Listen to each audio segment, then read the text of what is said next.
যে প্রধানমন্ত্রী নিজের শিক্ষাগত যোগ্যতার কাগজ দেখাতে পারে না, যে তার জন্মের বার্থ সার্টিফিকেট দেখাতে পারে না, সে আমাদের দেশের নাগরিকদের কাগজ দেখাতে বলছে, মসজিদের কাগজ দেখাতে বলছে, কবরস্থানের কাগজ দেখাতে বলছে। যে এরা শুধু মুসলমানদের সম্পত্তি কাটছে না। যেদিন ওয়াকফ আইন রাষ্ট্রপতি সম্মানীয় রাষ্ট্রপতি সই করে দিলেন, তারপর দিন আরএসএসের ইংরাজি কাগজ অর্গানাইজারে বলছেন যে মুসলমানদের তো 8 লাখ একর জমি আছে, 8,72,000 একর জমি আছে। খ্রিস্টানদের তার থেকে বেশি 17 কোটি একর খ্রিস্টানদের জমি আছে।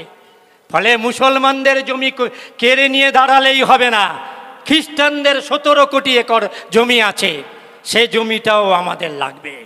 এবং সেই জন্যই দেখবেন 2024 সালের হিসেব যদি দেখেন, একদিকে যেমন বুলডোজার দিয়ে মসজিদ ভাঙছে, কবরস্থান ভাঙছে, ওরা বলছেন কাগজ লাগবে। আরে দিল্লি মিউনিসিপ্যালিটি 600 বছর আগের কাগজ, 600 বছর আগের মসজিদ। দিল্লি মিউনিসিপ্যালিটি তখন তৈরি হয়নি, কলকাতা পৌরসভা তৈরি হয়নি, বিধাননগর মিউনিসিপ্যালিটি তৈরি হয়নি, কোথা থেকে কাগজ পাওয়া যাবে?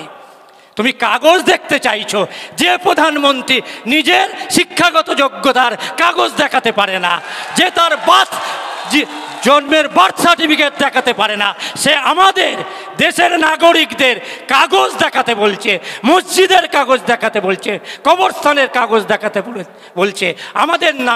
আমাদের স্লোগান কাগজ নেই দেখাएंगे, কাগজ আমরা দেখাবো না। ওই দ্য পিপুল অফ ইন্ডিয়া, আমরা ভারতবর্ষের নাগরিক। ফলে কারুর দয়ায় নয়, যেখানে মসজিদ আছে সেটা কারুর দয়ায় নয়, ভারতবর্ষের সংবিধানের মৌলিক অধিকার বলে একটা অংশ আছে, যে অধিকার কখনোই কেড়ে নিতে পারে না।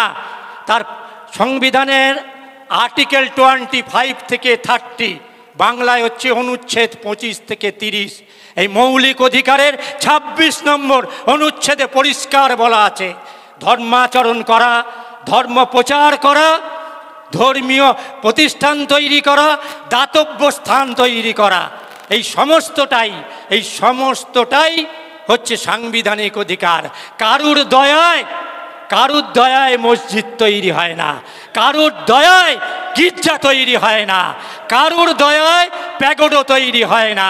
ভারতবর্ষের মহান সংবিধান, ভারতবর্ষের স্বাধীনতা আন্দোলনের অসংখ্য শহীদের জীবন দেওয়ার মধ্যে দিয়ে যে সংবিধান তৈরি হয়েছে, সেই সংবিধান আমাকে এই অধিকার দিয়েছে। এই অধিকার যদি কেড়ে নিতে আসো, অনেকেই চেষ্টা করেছেন, আজকে আর সেটা বলবো না, অনেকেই চেষ্টা করেছেন, ফিরে গেছেন, ব্যর্থ হয়েছেন। আপনাদের ক্ষেত্রেও তার অন্যথা হবে না। ফলে এ লড়াই আপনারা শুনলে চমকে যাবেন। কামরুজ্জামান বলছিলেন আদিবাসীদের উপর আক্রমণ, আদিবাসীদের ধর্ম, আদিবাসীরা হিন্দু নয়, এটা আমাদের জানার ভুল। ইতিহাস না জানার কারণে আমরা বলি আদিবাসী মাত্রই হিন্দু। না, আমাদের সঙ্গে আমাদের সহসভাপতি সুবল সর্দার আদিবাসী সমাজের মানুষ। আদিবাসীরা সারানা ধর্ম, সেই সারানা ধর্মের স্বীকৃতি আজ পর্যন্ত কেন্দ্র সরকার দেয়নি। আদিবাসী ছেলেদের পড়াশোনার জন্য 2023-24 সালে 240 কোটি টাকা বরাদ্দ ছিল। মাননীয় রাষ্ট্রপতি আদিবাসী, দুর্ভাগ্যের কথা, মাননীয় রাষ্ট্রপতি, আমি ওই জন্য লজ্জা শব্দটা ব্যবহার করছি না, দুর্ভাগ্যের কথা, এবারের বাজেটে আদিবাসীদের শিক্ষার জন্য মাত্র 10 লক্ষ টাকা, 240 কোটি টাকা বাতিল করে মাত্র 10 লক্ষ টাকা তারা ব্যবস্থা করেছেন। মানে আদিবাসী মানুষরা যাতে লেখাপড়া না শিখতে পারে, যাতে তাদেরকে ভুল বোঝানো হয়, যাতে তাদেরকে ভুল বুঝিয়ে হিন্দু হিসেবে প্রচার করা হয়। তাই এই আক্রমণ আদিবাসীদের উপর আক্রমণ। আমি শেষ করব খালি, এ লড়াই অনেক বড় লড়াই। ফলে এখানে যারা উপস্থিত তারা প্রত্যেকেই নেতা। আমি অন্তত মনে করি আপনারা প্রত্যেকেই নেতা, অন্তত নেতৃত্ব দেবার যোগ্যতা আছে। ফলে ষড়যন্ত্র অনেক গভীর। আমি একটা লাইন বলে শেষ করব, ষড়যন্ত্র অনেক গভীর। আপনারা জানেন মোহন ভগবত 10 দিন পশ্চিমবাংলায় ছিল, 10 দিন পশ্চিমবাংলায় ছিল। কি করেছে আমরা জানি না। মুর্শিদাবাদেও গিয়েছিল, ফল তো দেখতেই পাচ্ছেন। ফলে গভীর ষড়যন্ত্র। এই 10 দিন তিনি পশ্চিমবাংলায় কি করেছেন আমরা জানি না, কিন্তু অতীতে তিনি কি করেছেন, অতীতে তিনি কি করেছেন খালি এই কথাটা বললে 26 তারিখের মিটিংয়ের গুরুত্ব বুঝতে পারবেন। অতীতে 2008 সালে মেলেগাঁও এবং মক্কা মসজিদে বিস্ফোরণ ঘটানো হয় এবং সেই বিস্ফোরণে নমাজের টাইমে পরিকল্পিতভাবে বিস্ফোরণ ঘটিয়ে নমাজিদের, মুসলিমদের হত্যা করা হয় এবং হই হই করে গদি মিডিয়া প্রচার করতে থাকে মুসলমানরা বিস্ফোরণ ঘটিয়েছে, মুসলমানরা সন্ত্রাসী কাজ করেছে। অসংখ্য ইসলাম ধর্মের যুবকদের গ্রেপ্তার করা হয়। পরবর্তীকালে সব গ্রেপ্তার হয়। সেই গ্রেপ্তারের মধ্যে এই বাংলার কুলাঙ্গার নবকুমার সরকার, অসীমানন্দও ছিলেন। এবং আরও শুনলে ভালো লাগবে এবং এটা জেনে রাখুন কত গভীর ষড়যন্ত্র হতে পারে। মক্কা মসজিদ বিস্ফোরণ, মেলেগাঁও বিস্ফোরণের যে পরিকল্পনা হয়, 4 জন উপস্থিত ছিলেন। সেই 4 জনের মধ্যে অসীমানন্দ মানে নবকুমার সরকার, ইন্দ্রেশ কুমার এবং আজকে যিনি RSS-এর প্রধান মোহন ভগবত উপস্থিত ছিলেন। মোহন ভগবত উপস্থিত ছিলেন, গল্প বলছি না। অসীমানন্দের জেলখানায় থাকার সময়, পাঁচকুলিয়া জেলে থাকার সময় 78 পাতার ইন্টারভিউ আছে।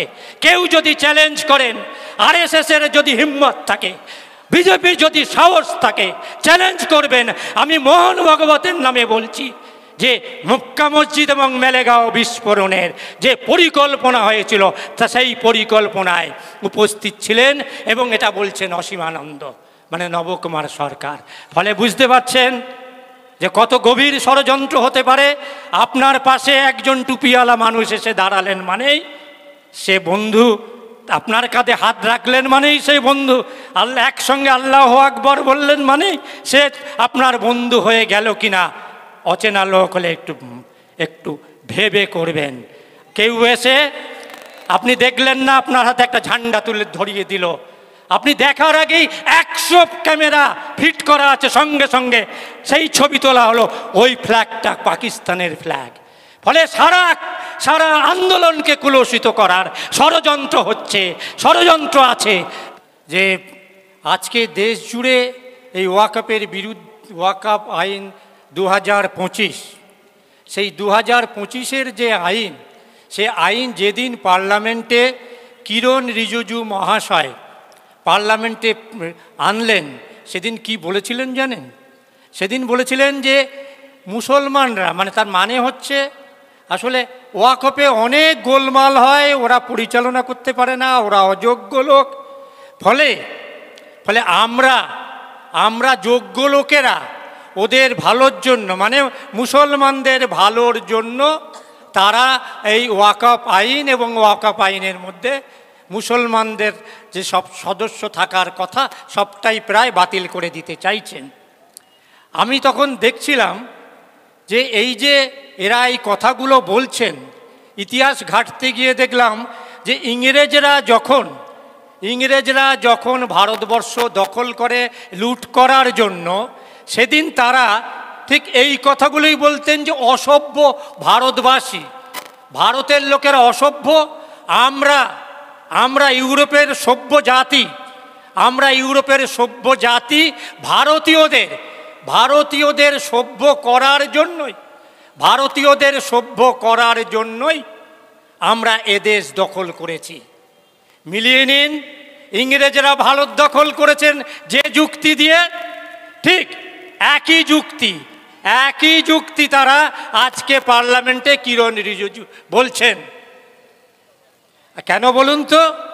আসলে ভারতবর্ষ এই যারা এই দেশের মঙ্গলের কথা বলছেন, দেশের সংবিধানের কথা বলছেন, তারা এটা খুব ভালো করেই জানেন। ওরা হিন্দু কথা বলছেন, আপনারা শুনলে চমকে যাবেন। কামরুজ্জামান বারবার করে বলছিলেন যে এই দলটা বিজেপি সংঘ পরিবার, বিজেপি সংঘ পরিবারের সঙ্গে হিন্দু ধর্মের কোনো সম্পর্ক নেই। যদি বলেন কোথা থেকে বলছি, 1915 সালে পরম পুরুষ শ্রী শ্রী রামকৃষ্ণদেব তার জীবনী লিখেছিলেন একজন বিদেশি, তার নাম হচ্ছেন রোমারোলা। এখানে অনেকেই পড়াশোনা জানা মানুষ আছেন, একটু ঘেঁটে দেখে নেবেন যে রোমারোলার পরম পুরুষ শ্রী শ্রী রামকৃষ্ণদেবের জীবনী লিখেছেন। সেই জীবনীতে তিনি বলছেন রামকৃষ্ণদেব ইসলাম ধর্ম গ্রহণ করেছিলেন। পরম পুরুষ শ্রী শ্রী রামকৃষ্ণদেব তিনি ইসলাম ধর্ম গ্রহণ করেছিলেন। বলছেন দক্ষিণেশ্বরের ঠাকুর বাড়িতে একদিন তিনি একজন মৌলানা সাহেবকে দেখলেন, তিনি উপাসনা করছেন। তার উপাসনা দেখে আমি বুঝলাম তিনি ইসলামের মধ্যে দিয়ে তিনি ভগবানকে পেতে চাইছেন। ফলে যিনি উপাসনা করছিলেন সেই মৌলানা সাহেবের কাছে গিয়ে রামকৃষ্ণদেব বললেন, আমায় ইসলাম ধর্মে দীক্ষা দিন। তারপরে 7 দিন ধরে তিনি ওই ঠাকুর বাড়ির বারান্দায় সারাক্ষণ তিনি আল্লাহর উপাসনা করেছেন। এটা লিখিত বই আছে, রোমারোলার লেখা রামকৃষ্ণের জীবনী 1950 সালে প্রথম প্রকাশিত হয়েছিল। ফলে রামকৃষ্ণদেব তিনি ইসলাম ধর্ম নিয়েছিলেন। আর এরা অমিত শাহরা, দিলীপ ঘোষরা, তারা প্রতিদিন মুসলমানদের বিরুদ্ধে বলছেন। আপনারা জানেন বোধহয় স্বামী বিবেকানন্দ আমেরিকাতে বিশ্ব ধর্ম সম্মেলনে গিয়েছিলেন 1893 সালে। 1893 সালে তিনি বিশ্ব ধর্ম সম্মেলনে গিয়ে সেখানে বলছেন, আমি গর্ববোধ করি সেই এমন ধর্মের প্রতিনিধি যে ধর্ম সকল ধর্মকে স্বীকার করে। ভাবুন, কে বলছেন? স্বামী বিবেকানন্দ বলছেন সকল ধর্মকেই আমি স্বীকার করি। পরের লাইনে বলছেন শুধু স্বীকার করি না, সকল ধর্মকেই সত্য বলিয়া মানিয়া লই। মানে ইসলাম ধর্মের মধ্যে সত্য আছে, খ্রিস্ট ধর্মের মধ্যে সত্য আছে, জৈন ধর্মের মধ্যে সত্য আছে। ফলে এবার মিলিয়ে নিন অমিত শাহ, নরেন্দ্র মোদীরা কি বলছেন। এরা হিন্দু ধর্মেরও শত্রু, এরা কুলা বললে বেশি বলা কম বলা হবে। এরা হিন্দু ধর্মের সঙ্গে এদের কোনো সম্পর্ক নেই। এরা রাষ্ট্রীয় স্বয়ংসেবক সংঘের। এই মুসলমানদের উপর কেন রাগ জানেন? আপনাদের ইতিহাস সবাই জানেন। 1757 সালে প্রথম বাংলা দখল করেছিল, সেই সময় বাংলার নবাব কে ছিলেন? সিরাজদৌল্লা। আপনারা 1857 সালে ইংরেজদের বিরুদ্ধে ভারতবর্ষের প্রথম স্বাধীনতা যুদ্ধ, তার প্রধান সেনাপতি কে ছিলেন? দ্বিতীয় বাহাদুর শাহের নেতৃত্বে ওদিকে হিন্দু, মুসলমান, শিখ, জৈন সমস্ত মানুষ তারা ভারতবর্ষের স্বাধীনতা। লক্ষ্মীবাই তিনি মুসলমান ছিলেন না, নানা সাহেব মুসলমান ছিলেন না, তাতিয়া টুপি মুসলমান ছিলেন না, কিন্তু দ্বিতীয় বাহাদুর শাহ ভারতবর্ষের স্বাধীন সম্রাট কে হবেন? তিনি দ্বিতীয় বাহাদুর শাহের নেতৃত্বে ভারতবর্ষের প্রথম স্বাধীনতা সংগ্রাম। এবং ভানু বলবার সুযোগ পেলে বলবেন, প্রায় 2 লক্ষ মানুষকে 1857 সালে ভারতবর্ষের প্রথম স্বাধীনতা যুদ্ধে 1857 সালে 2 লক্ষ মানুষকে হত্যা করেছিল ইংরেজরা। এবং তার মধ্যে সংখ্যাগরিষ্ঠ মানুষ, বেশি মানুষ ছিলেন ইসলাম ধর্মের মানুষ।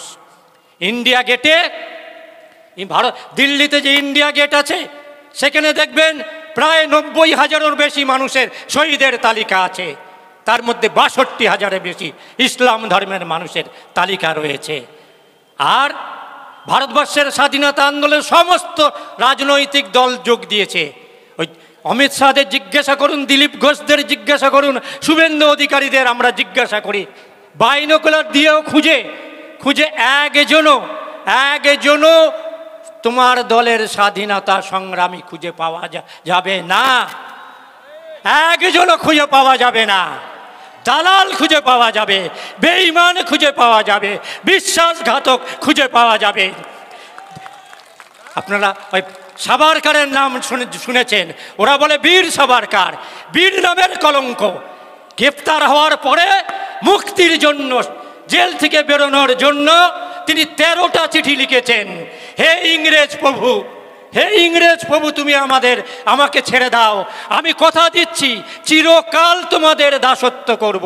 একজনও ভারতীয় যাতে ইংরেজের বিরুদ্ধে না নামে তার জন্য আমি ব্যবস্থা করব। এবং আরএসএস 1942 সালে ভারত ছাড়ো আন্দোলন, মহাত্মা গান্ধীর নেতৃত্বে, মহাত্মা গান্ধীর ডাকে যখন ভারত ছাড়ো আন্দোলন, একমাত্র রাজনৈতিক সংগঠন যারা ভারত ছাড়ো আন্দোলনের বিরোধিতা করেছিল সেটা হচ্ছে আরএসএস, সংঘ পরিবার। এবং তারা বলছেন ইংরেজের বিরুদ্ধে লড়ো না, ইংরেজের বিরুদ্ধে লড়ো না, শক্তি জোগাড় করে রাখো, খ্রিস্টানদের বিরুদ্ধে লড়তে হবে, কমিউনিস্টদের বিরুদ্ধে লড়তে হবে, মুসলমানদের বিরুদ্ধে লড়তে হবে। সেই বেঈমান বিশ্বাসঘাতকদের কাছ থেকে আমাদের দেশপ্রেম শিখতে হবে নাকি? মুসলমানদের দেশপ্রেম শিখতে হবে নাকি? বেঈমানদের কাছ থেকে কোনো ভারতীয়, সে হিন্দু হোক, মুসলমান হোক, শিখ হোক, জৈন হোক, একজন ওই বেঈমান বিশ্বাসঘাতকদের কাছ থেকে দেশপ্রেমের কথা শুনবে না। ইংরেজের পাচাটা দেলাল সাম্প্রদায়িক শক্তি দূর দূর দূর হটো। ইংরেজের পা চাটা দালাল সাম্প্রদায়িক শক্তি ভারত থেকে দূর দূর দূর হটো। আপনারা জানেন